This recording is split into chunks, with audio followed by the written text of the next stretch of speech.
I retired when I was 28 years old, but ran out of money that same afternoon, so I caught a bus to the dole office.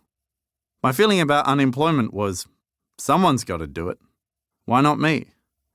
The pay was lousy, but I'd heard the hours were good. I'd been working for the past 16 years, driving buses, washing dishes, picking grapes, packing boxes, building exhibitions, and once digging the same trench for 3 days before someone told me I was digging in the wrong direction. Subconsciously, I think I'd started digging for home. I was fed up with the whole racket. At the Centrelink office, I learnt that it was no longer called the Dole. Some overpaid marketing agency had rebranded it New Start. The walls were covered with inspirational posters. When opportunity knocks, open the door, alongside more practical advice telling us not to drink alcohol before job interviews. Fake nails clacked away at keyboards. Someone called my name and I followed him into a small room. I hadn't even sat down before he started trying to sign me up for forklift driving jobs on the other side of town. Whoa, I said, this isn't the kind of New Start I had in mind at all. I had only just moved to Melbourne. It was a place filled with magic and possibility. I wanted to meet interesting people at rooftop bars. I wanted to read Russian novels. What I didn't want was a pesky job, but try telling that to your dole officer. Listen, I said, our economy seems to rely on a 5% unemployment rate. Can't I just be one of those 5% for a while? The long answer was no. People, I've found, want you to be busy. They don't require you to contribute anything meaningful. Otherwise, how do you explain professions like consulting? They just want you to be busy. Genghis Khan could move into your street and people would say, well, at least he's working. My dole officer changed tack. He straightened his tie and wafted some cologne in my direction. What about truck driving, he said. I've got some great truck driving jobs.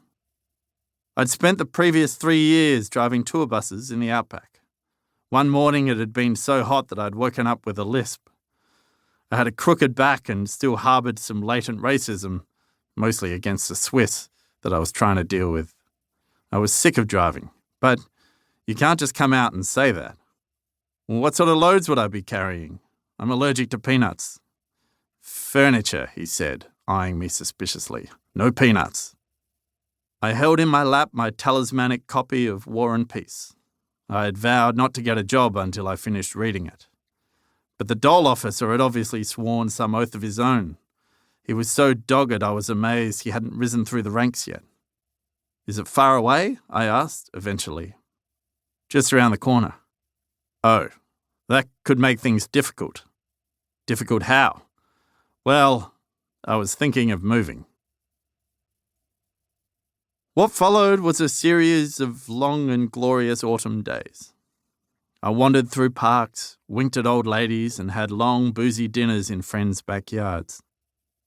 My uncle was in town one day, and I explained that, what with the demands of war and peace and everything else going on, I scarcely had time for a job. Well, it's a question of priorities, Robbie, he said. We looked at each other, and I hit the table with my fist. Exactly. When my second appointment came around, the dole officer asked me how I was getting on, and I told him about the projects I was working on. He made a few notes. So, you're writing a book? I'm reading a book. He became businesslike. He said that, per regulations, I was to start filling out a job diary and applying for 20 jobs a fortnight. 20!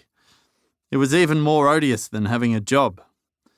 It sounded like I would be doing a lot of extra work, so I asked if I'd be getting a corresponding pay rise.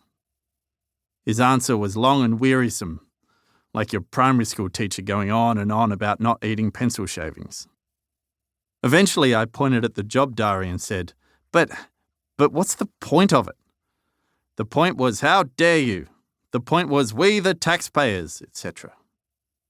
Andy, my friend and housemate, had little sympathy.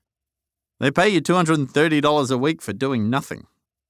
I don't get the money, I said. Our landlord gets it. Oh, not this again. Well, I work just as hard as he does. Not today you didn't. It's a Saturday, Andy. Jesus. Well, not yesterday either. You spent all morning trying to glue your boot back together. Okay, so we happen to have a particularly hard-working landlord, but morally,